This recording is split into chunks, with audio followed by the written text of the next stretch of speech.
Hey guys, how's it going? Firebox here. I made a video a while back about SDF talking about removing solos and duos from the game, and I got a surprising amount of messages telling me that I was clickbaiting, that SDF would never remove solos and duos from the game, that there's no proof. I got all this stuff. And well, here we are. Fast forward, and it has finally happened. Solos and duos has been removed from the game unless you play specifically high roller dungeons, which has no gear maximums. You can no longer play normals as a solo or a duo in any map in the game. While this does reduce the queue size for both having no Squire gear lobbies and not having the Epic gear lobbies, I don't really think it's good for the game for solos and duos to be removed. As you know, I'm a big solo player on this game, and I really like normals rare PvP. I think it's one of the more fun things to do in this game, and the fact that it is now gone has kind of killed my motivation to play this game. Now, I will probably still play specifically because I do still enjoy playing High Roller. So you'll probably still see me around playing solo HR PvP. But me not having the option to play, you know, normals anymore for what I don't want to play in super high gear definitely kind of sucks because it limits my gameplay in a pretty significant way. And I don't know, man. I think there's a lot of players out there who only play solos or duos, and there's a lot of us who like to play normals or maybe not always playing the absolute highest rarity tier in the game in order to fight other players. So it's just kind of unfortunate that this has happened. I hope it gets reverted personally.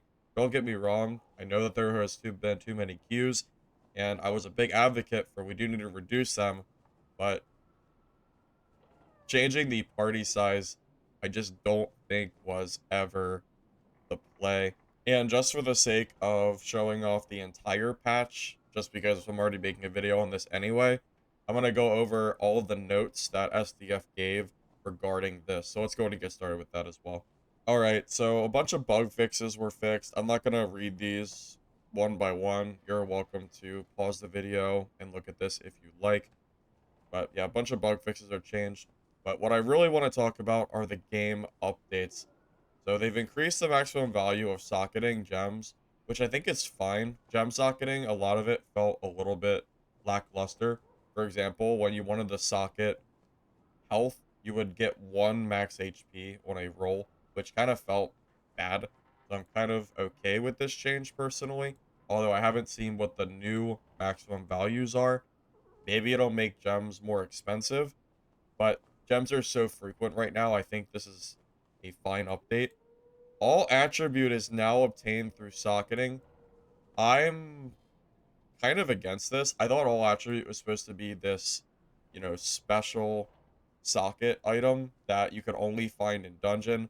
So I kind of gave you an incentive where if you found a necklace with plus all and it also had the stats you were looking for, all of a sudden you were looking at some really serious money, and it kind of felt good to find something that you couldn't socket.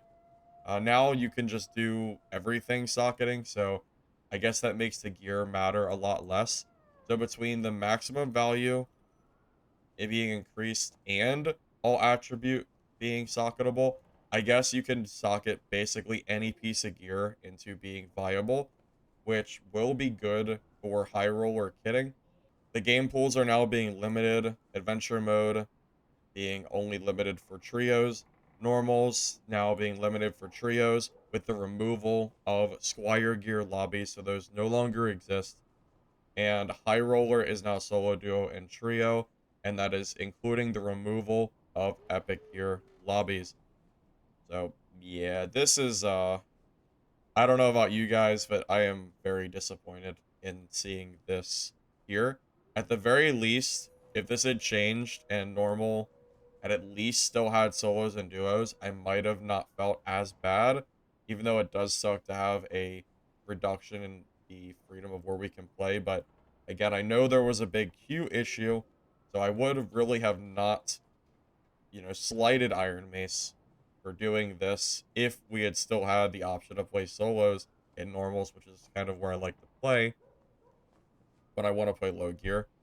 But I guess I just don't have that option anymore. Test mode for the community assisted enforcement system has been added. Allows the community to assign outlaw status to suspicious players. When the system is tuned based on behavior data, community marked outlaw will be restricted, limiting their disruptive actions. I don't really know what this means. I guess if someone gets reported enough, their account becomes outlawed. Hopefully, this is not just an automatic system where if someone gets spam reported unjustly, their account gets restricted or banned just immediately. That could just not be great. Hopefully that doesn't happen. Reporting system has been improved to allow reporting in more situations. I don't know what that means. We'll have to find out later. The roar that Cerberus performed at the start of combat has been removed, and the boss trigger system has been removed. A lot of people have been complaining about the boss spawning system. I think this is fine. Chalk it up to a bad system and move on. I'm sure most people will not be disappointed in this. In the developer comments, this update introduces our community-assisted enforcement system to help clean up the dungeons. This is players that receive too many reports from highly reliable community enforcers will receive a temporary outlaw mark on their account. Outlaw accounts will be spotlighted for intense investigation by our anti-cheat team and eventually have modes and features restricted once this system is finalized. The best way for the community to help us is by sending accurate reports when encountering a cheater. I'm really curious if this system works or not. I'm not going to comment too much on this. I guess we'll just have to wait and see. This update also consolidates the matchmaking queues. The pools have been simplified into just a single pool for adventure, normals, and HR.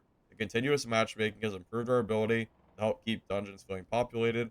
However, the population cannot sufficiently support the excessive amount of match types. Yeah, I mean, the queue amount is right, but I'm not really sure why we went from 100 to 0 instead of just removing a few of the lobby types and then going from there. But I don't know. The removal of the lower gear score pools also symbolize a return to a more brutal and hardcore route for PvP dungeons, where not every fight is supposed to be fair. In the same vein, normal dungeons are now focused on trios. We're aware that the current item power gap pushes this to an extreme. Yeah, right now gear is as strong as it's ever been. We're working to overhaul and make the gap more reasonable, so I guess they're going to nerf gear again at some point. In the meantime, we will consider ways to make it easier to close that gap with improved loot drop rates and enhancements. Alright, well, that's everything that I wanted to talk about. Unfortunately, I didn't want to be right, but I told you so. Had a feeling SDF was going to do something like this, and here we are. I'm glad that I can still play the game as a solo, but it really sucks that I can't play low gear anymore as a solo player. So that's really unfortunate. See you guys next video. I'm going to be gone for streaming for the weekend. So I'll see you guys maybe Sunday or late at night over the next 2 days. I'm not really sure yet, but see you guys next time. Have a good day.